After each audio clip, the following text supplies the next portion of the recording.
How much damage can one man do? This is Ed Miliband. He's in charge of Britain's energy supply. How's he doing?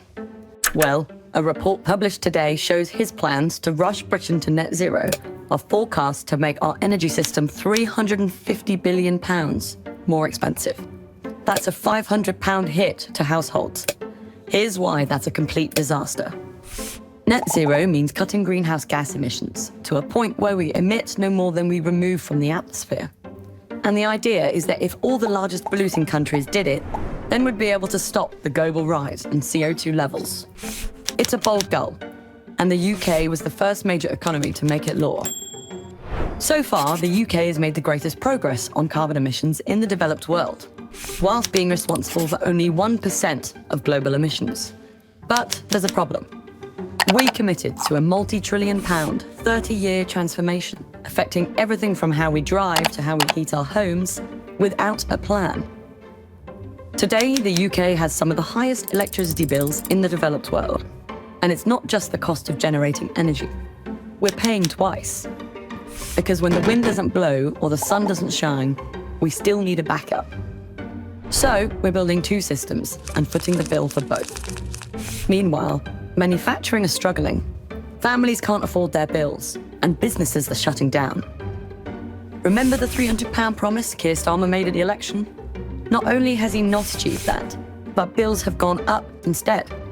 To hit our net zero targets, the Committee on Climate Change says over half of UK homes need a heat pump by 2040. That's 17 million homes in just 15 years. Right now, fewer than 300,000 have one. Even in our best year, we only managed 50,000 installs. At that pace, it'll take 340 years, not 15. And here's something even more worrying. The transition to clean tech is making us dependent on countries that don't share our values. Solar panels, nearly all made in China. Wind turbines, China again. EV batteries, still China. And China gets 60% of its electricity from coal, while we shut down oil fields in Scotland. So whilst it looks like we're lowering our reliance on carbon, we're actually just shifting it all overseas and making our global opponents richer in the process. So, are we actually reducing global emissions? The UK has cut emissions more than any other developed nation, but we contribute just 1% of global emissions. Even if we went absolute zero, it won't move the needle unless others follow. Meanwhile, other countries either haven't made any progress or are actively increasing their carbon emissions. Whilst we bankrupt ourselves to remove 1% of carbon emissions from the world, other countries add many times that number each year. There are no energy-poor, rich countries.